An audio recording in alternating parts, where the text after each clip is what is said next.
But Christ did not die for the righteous men. Christ did not die for the good men. Christ died for the sinners and for the ungodly like me. Munang amazing ang gugma sa Ginoo kay ang gugma sa Ginoo gihigugma ang dili angay higugmaon nga sama nako. Ikaw karon naa ba kay gipili nga angay higugmaon? Angay dawaton? Angay pasimbahon? As member of this church, na ba kay gipili? Simba na, wala angay mo simba. Dili ay, kitang tanan, watay angay mo simba. Pero salamat ka kining simbahan, hospital ni, kay dinhita ayuhon sa Ginoo.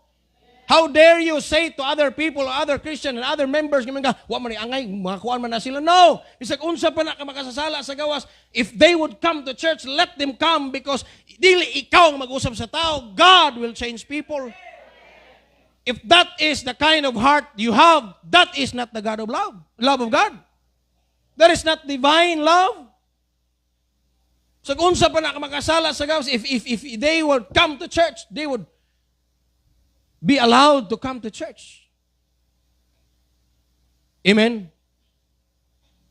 Yung pastor, matarong man ang simbahan. Yes, matarong ito ang simbahan. And church is people. But ayaw kalimot nga kining simbahan, hospital ni nga dinhi ayuhon sa Ginoo ang mga masakiton sa espirituhanon. This is not a perfect church. We are not perfect people. Pero kay baho kay unsay magband nato sa usa, love. Kayo ng Bible because that is the bond of perfectness.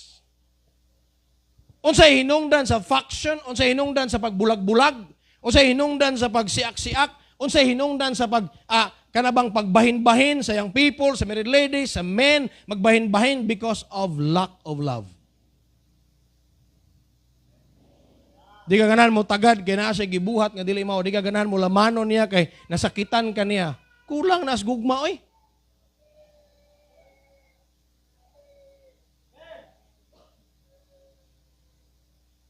Amen? Wata gitudluan sa Ginoo nga magkinabuhi og hatred. If you are a hateful person, you are a grudging person, you have to repent. Kaya ang gugma sa Ginoo, amazing. Amazing.